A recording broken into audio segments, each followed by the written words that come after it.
Police in Birmingham have arrested 2 teenagers and a man on suspicion of murder after the deaths of 3 men who'd been protecting local businesses from looters. The West Midlands Chief Constable visited the site of the attack today and paid tribute to Tariq Jahan, the father of one of the men who died, for his powerful and generous appeal for calm. This programme has obtained CCTV footage taken around the time of the incident. Our Midlands correspondent Darshna Soni reports from Birmingham. Very close, it was so close, as like 3 musketeers. But in the early hours of yesterday morning, 2 of them were killed. They'll be always in my heart. Their remaining brother, Abdul Qaddus, has been left to make sense of what happened. His elderly parents have also struggled to cope. Shahzad and Ali died in the early hours of yesterday morning.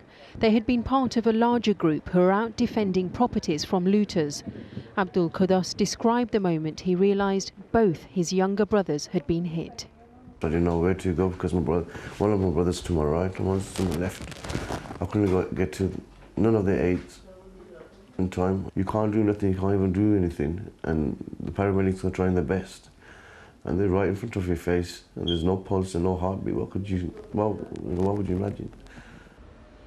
There have been huge concerns here that the incident could lead to racial tensions.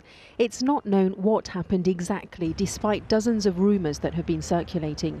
Police investigators have tried to recreate the moment the 3 men were hit by a car. Channel 4 News has obtained CCTV footage taken half an hour before it happened. It was a tense night, with gangs of youths looting shops. The footage shows 4 men being chased by a larger group with sticks and bats. A few minutes later, that group returns to the scene where the incident happened, which is on the right of the screen. Then a black car drives from the direction of the incident and pulls over. The passenger appears to be having an animated discussion with the driver. The front headlight is broken. Moments later, the emergency services arrive. A 3rd man, Haroon Jahan, was also killed. His father has spoken eloquently of his grief and appealed for calm. This quietly spoken, modest man did not want to be thrust into the spotlight, but he's credited with helping prevent violence, and he's been described as representing the true face of modern Britain. I lost my son. I love him deeply. I know every parent loves their child deeply, and it's trying to make people understand right now that we don't need this. We don't need this. A 32-year-old man arrested on suspicion of murder has been released on bail.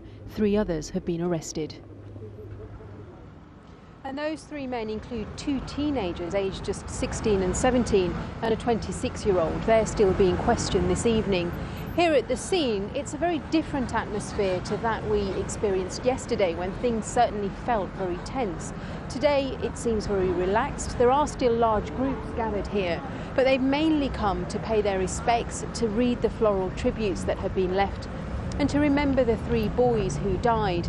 Much of the credit for that change in atmosphere has been attributed to the relatives of those who died. Abdul Qaddus, the brother of the 2 men who we saw there, and also Tariq Jahan. He said today he never wanted to appear in front of the cameras. Indeed, when journalists first knocked on his door and asked for interviews, he had said he didn't want to say anything. The grief was too raw.